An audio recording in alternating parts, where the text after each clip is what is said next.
I will say with that though, because you also mentioned when you were opening up patriarchal society and that. So one of the things that I'm holding in the larger conversation about this too is sometimes I'm naming one to lift up. Sometimes I feel like for some of us, the end goal seems to be we want as Black men access to the same patriarchy and the abuses that come with that as white men have.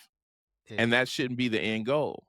You know, it's like, oh, we want to be able to get away with some of the same things that they can get away with. And that shouldn't be the end goal. So sometimes I feel like that gets enmeshed and tangled up in like they responded to this quickly and they wouldn't have responded to the same thing if it was a white man that did it. And at the same time, if bro did the thing, it needed to be responded to. So sometimes I feel like in that defensiveness, there's also this recognition of, yeah, the rules are different from us. And for some folks, I feel like there's this extra step though of really we want to have the same access to stuff that the white guys have in terms of their own learning and development around how patriarchy factors into their life. Or I'll just say factors into our lives Mhm, as mhm. Black men. There's still some reflection that we need to have on the impact of that if we are to be fully humanized and realized people. I remember you opening up saying something in your earlier thoughts around who gets to have emotions, like who gets to show anger, and even the rules of that are racialized. I don't know if you had this experience, but I know I have. Like, why did some Black folks in your experience, hey, we laughing out loud, and then some folks might laugh and they laughing so much they might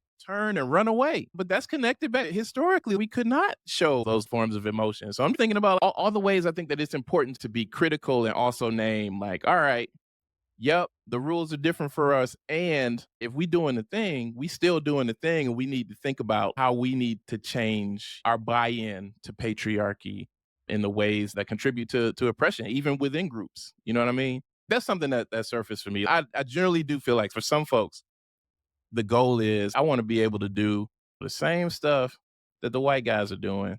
Some folks do come at it from this point of, oh, look at how that's being responded to. Oh, you jumped on that real quick. It's in jest. The rules are different. And let's talk about how the rules are different. But I'm naming for some folks too. There's this, I feel like I should have the same stuff as them. No, that's a great point. I'm glad you brought that up because again, the conversation is not one sided. It's very nuanced and it's two sided, and two things can be true at the same time. At the same And time, yeah. and and I think that part is true as well. But for the sake of this conversation, for Black men, because again, in the society, the nature of patriarchy, right? In America, just America, because I only been to Ghana once, but I ain't been there enough to have a world Okay. experience. Historically, white men have always set the standard, the social norm. Even the way we embrace like being the man of the house. It's some white man type of shit. And how society has fed us. It's so interesting when dating or marriage comes up. It's about, I don't, can you take care of the woman? And it's really predicated on capitalism. How much money you got is determining your manhood, determining your Mm-hmm. self worth. But also, who's the wealthiest person in this country? A white man.